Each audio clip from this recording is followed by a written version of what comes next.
Assalamualaikum warahmatullahi wabarakatuh. Anak-anakku semua, kali ini Bu Lutfi akan membahas latihan soal halaman 4 mengenai bagaimana cara membaca alat ukur yang ada di halaman 3. Bisa kalian baca sendiri ya, dan kalian pahami. Oke, kita bahas ya untuk latihan soalnya.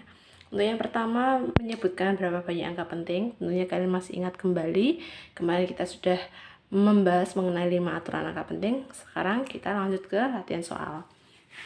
Yang nomor 1A, ingat ya, di situ ada 0 di antara angka bukan 0, berarti dia pasti angka penting. Maka jumlah bilangannya 1, 2, 3, 4, 5, 6 memiliki 6 angka penting. B, 0 sebelah kiri abaikan.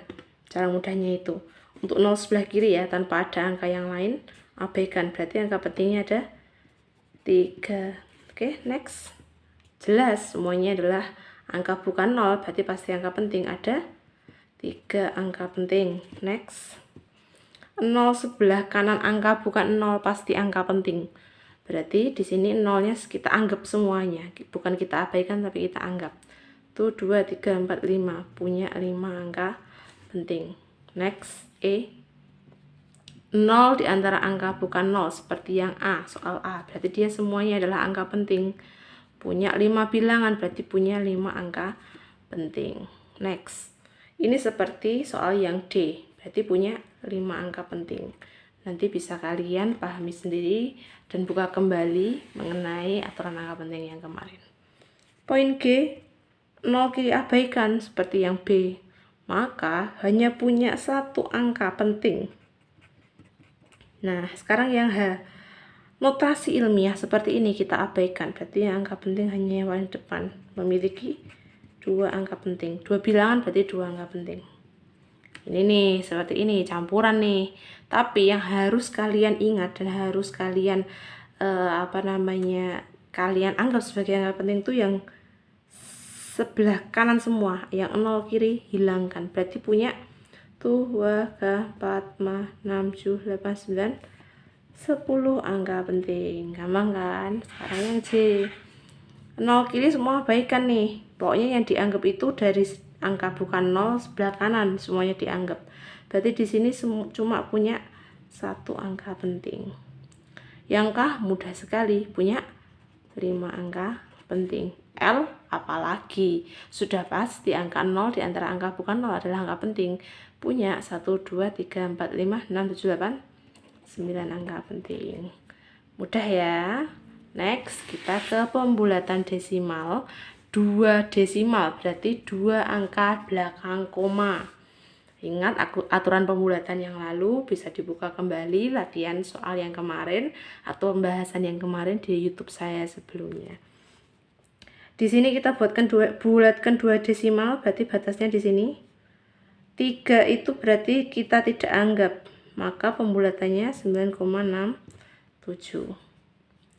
Batas, karena di sini angka 5 depannya ditambah 1, maka hasilnya 34,55. Batasnya di sini. Nah, berarti punya 4 diabaikan, 0,65. Batasnya di angka sini. Oke, depannya 7 karena naik ya. Maka plus 1, 9 tambah 1 berapa sih? 10. Maka hasilnya 9,10. Nolnya di sini karena ketambahan yang dari 10 dari 9 tadi gitu ya, 9 tambah 1, maka hasilnya 9,10. Di sini lanjut 7 depannya plus 1, 6 plus 1 adalah 7, maka pembulatannya 7,17. F masih sama ya, depan plus 1, maka 946,85. Oke, kita bataskan seperti ini. Depan tetap 4 loh ya, 4 tetap ya, maka hasilnya 0,93. Lanjut yang H. Oke, batasnya sini 7, karena ini 7 depannya pasti plus 1, 8,15. Ingat, karena pembulatan maka tandanya bukan lagi sama dengan, tapi tandanya bergelombang yang dibaca dengan pendekatan. Soal nomor 3 mengenai hitungan yang menggunakan prinsip angka penting. Ingat di sini punya 4 angka penting. Di sini 2 angka penting. Karena dia perkalian, maka yang kita ambil adalah hasil akhirnya nanti kita bulatkan menjadi bilangan yang tersedikit. Kita kalikan dulu seperti biasa, maka hasilnya adalah 38,35. Karena di sini masih 4 angka penting, maka kita bulatkannya hanya 2 angka penting saja. 2 angka pentingnya kita baca dari yang paling kiri. Oh, berarti hasilnya adalah 38. Kenapa? Karena 3 ini dia memiliki makna tetap. Buka kembali ya latihan soal yang kemarin. Sekarang yang B, pembagian masih sama ya. Kita tulis angka penting tersedikit. Ini punya 4 angka penting, sini punya 3 angka penting. Kita kalikan dulu seperti biasa. Hasilnya adalah kita bagikan seperti biasa. Hasilnya adalah 11,06. Yang paling sedikit 3 angka penting, maka 3 angka pentingnya di sini terhitung dari depan 1 2 3. Karena 6 depannya plus 1, hasilnya adalah 11,1. Next C, perkalian 5 angka penting, 3 angka penting. Kita kalikan dulu seperti biasa, hasilnya 355,4996. Kita tulis 3 angka penting saja karena yang paling sedikit kita batasi. 4 tetap, maka hasilnya 355. Kita bagikan dulu seperti biasa untuk yang D. Hasilnya adalah 57,375. Karena diminta bilangan tersedikit, ini 5 angka penting. Sini ada 3 angka penting, kita tulis 3 angka pentingnya saja, kita batasi di sini. Maka hasilnya adalah 57,4. Ingat 7 depannya pasti plus 1. Kita kalikan dulu seperti biasa untuk yang E, maka hasilnya 0,94746. Di sini 4 angka penting loh ya, ingat 0 kiri abaikan. Sini punya 5 angka penting. Hasil akhirnya harus kita bulatkan 4 angka penting saja. 0 kita abaikan, maka 4 angka pentingnya dihitung dari setelahnya koma atau setelahnya 0. 0,9474. Nah, kita beri batasan di sini. 6, maka depannya plus 1. Hasilnya 0,9475. Gitu ya. Sekarang kita penjumlahan pengurangan. Ingat, untuk penjumlahan pengurangan yang ditulis adalah belakang koma bilangan tersedikit. Oke, di sini punya 2 bilangan. Untuk 99, 22 bilangan, dan belakang komanya ini punya 4 bilangan.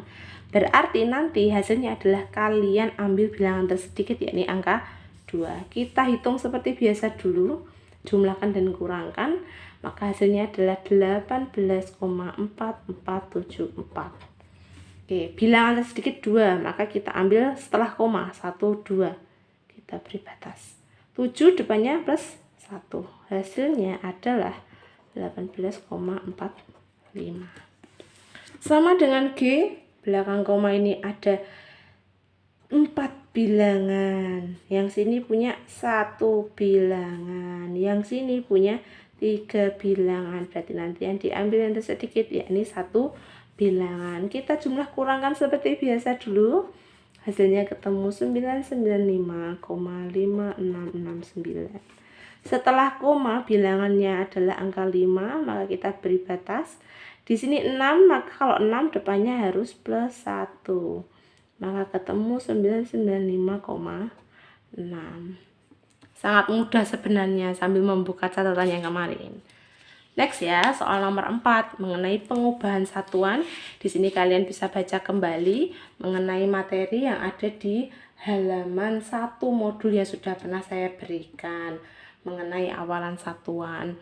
Ini 1 tera kita ubah ke milimeter, 1 terameter ke ubah milimeter. 1 terameter itu kalau kita ke satuan tanpa satuan itu adalah 10 pangkat 2. Nah, dari tanpa satuan menuju milimeter itu kan turun 3 tingkat. Maka ini 10 pangkat 12. Maka di sini nanti pangkatnya tambah 3 karena kan turun 3 tangga. Nanti dibuka kembali ya catatan yang mengenai awalan satuan. Maka hasilnya adalah 10 pangkat 15 mm.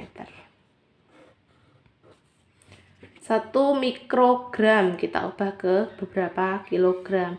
Mikro ke bukan satuan itu atau tanpa awalan satuan itu nilainya adalah 10 pangkat min 6. Nah, kemudian dia harus ke kilogram. Naiknya 3 tingkat. Karena naik itu kan berarti negatif. Oke, seperti ini ya. Hasilnya adalah 10 pangkat min 9 kilogram. Sangat kecil sekali.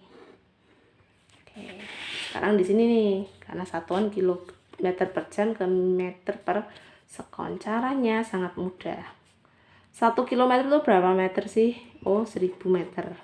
1 jam itu berapa sekon? 3600. Kita tinggal coret yang bisa dicoret.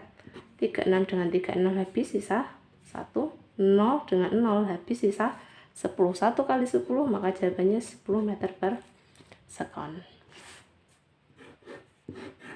Nah, lanjut yang D, 25 meter per sekon berapa kilometer per jam?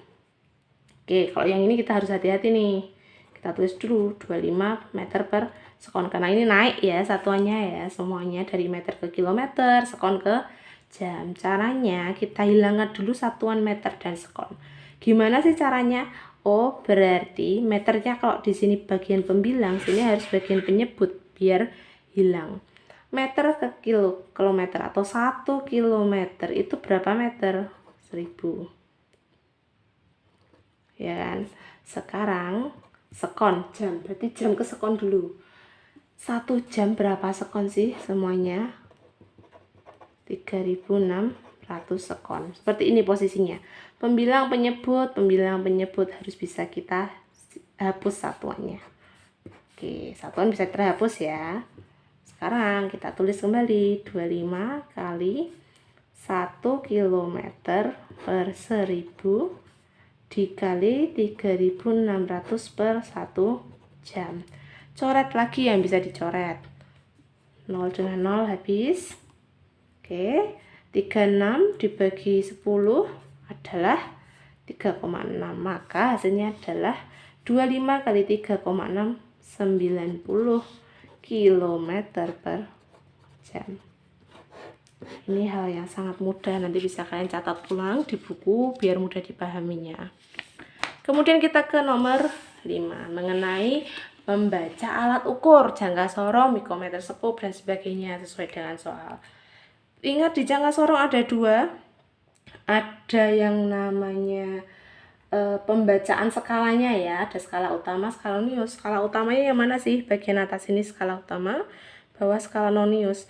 Skala nonius terbaca jika mereka itu saling tegak lurus dengan skala utama. Kita baca dulu dari yang bagian skala utamanya dulu. Kita singkat dengan SU. Skala utama terbacanya adalah bagian sebelum 0. Nih, sebelah sini nih. Oke, 0 dari sini, ya berarti batasnya sini nih. Nah, ingat jangka sorong itu satuannya adalah tergantung di masing-masing, tapi di sini saya membuat satuannya dalam sentimeter. Oke, di sini 2, kemudian 2,1, 2,2, 2,3, 2,4, 2,5, 2,6, 2,7 cm. Sekarang ke skala nonius yang saling lurus dengan yang bagian atas. 0 dengan atas tidak lurus. Sebenarnya tidak ya. 5 juga tidak. Oh, bagian sini nih yang saling lurus. Angka keberapa? 0, 1, 2, 3, 4, 5, 6. Di noniusnya adalah nilainya 6. 6 tapi belum punya satuan. Maka kita kalikan 0,01 cm. Hasilnya 0,06 cm. Hasil akhir skala utama tambah skala nonius 2,7 tambah 0,06, hasilnya 2,76 cm. Ke mikrometer scope juga sama, punya skala utama, skala nonius. Tapi di sini kalau mikrometer satunya adalah milimeter ya. Skala utamanya sama, skala utama yang terbaca sebelum garis panjang ini. Kalau di sini 0, bawah nilai setengah ya.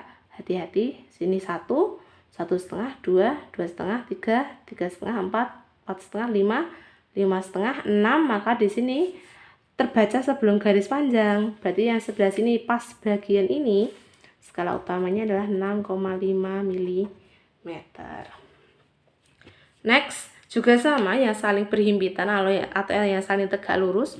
Bagian sini terbacanya bernilai berapa? 20, 21, 22, 3. Karena belum punya satuan, kita kalikan nilai skala terkecilnya, yaitu 0,01 mm. Hasilnya 0,23 mm. Belum selesai, kita jumlahkan hasil pengukurannya. Skala utama tambah skala nonius, 6,5 tambah 0,23, 6,73 mm. Itu mikrometer square. Sekarang yang C, mengenai timbangan. Ini sangat mudah sekali karena ini sudah soal dari SD. Saya yakin kalian lebih bisa.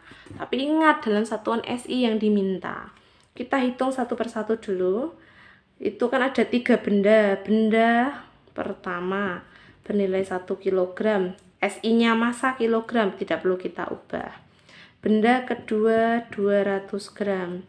200 gram bernilai 0,2 kg.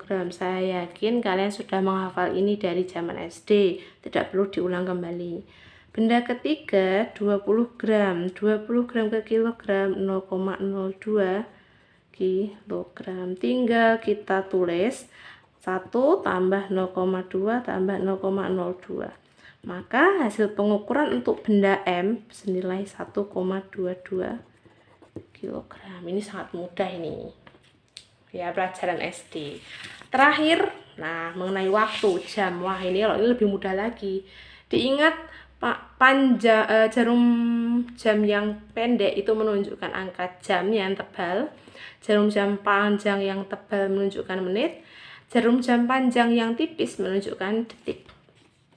Sekarang yang waktu jarum jam panjang, jarum jam pendek. Ya. Karena tadi berangkat jam 9, maka kalau jam ke-11 itu punya waktu 2 jam. Jarum jam panjang tebal. Oke, saya singkat JPTB, tebal. Tebal itu ingat, kalau menit itu kan mulai dari 12 menuju ke yang seterusnya. 12 ke angka 1 itu kita punya 1, 2, 3, 4, 5. Ada 5 bagian dalam menit, maka ditulis 5 menit. Jarum pendek tipis sama 12 ke 5 punya 25 satuan dalam detik. Oke. Diminta dalam detik, kita ubah 2 jam berapa detik? 2 kali 3600. Ingat, sangat mudah ya, 7200 detik. 5 menit berapa detik? 5 kali 60, 300 detik. Yang ini tetap 25. Maka hasil pengukuran akhirnya 7200 tambah 300 tambah 25. Maka punya nilai 7525 detik. Sangat mudah sekali dan saya yakin kalian sudah bisa mengenai ini. Oke, anak-anakku semua, terima kasih. Silahkan dicatat ulang di buku catatan masing-masing biar kalian lebih mudah mengingatnya. Mohon maaf apabila ada kesalahan yang perlu disampaikan ya. Semangat belajarnya. Jangan lupa patuhi protokol kesehatan biar kita semua terjaga dan sehat selalu. Jangan lupa ibadahnya, jaga kesehatan. Terima kasih. Wassalamualaikum warahmatullahi wabarakatuh.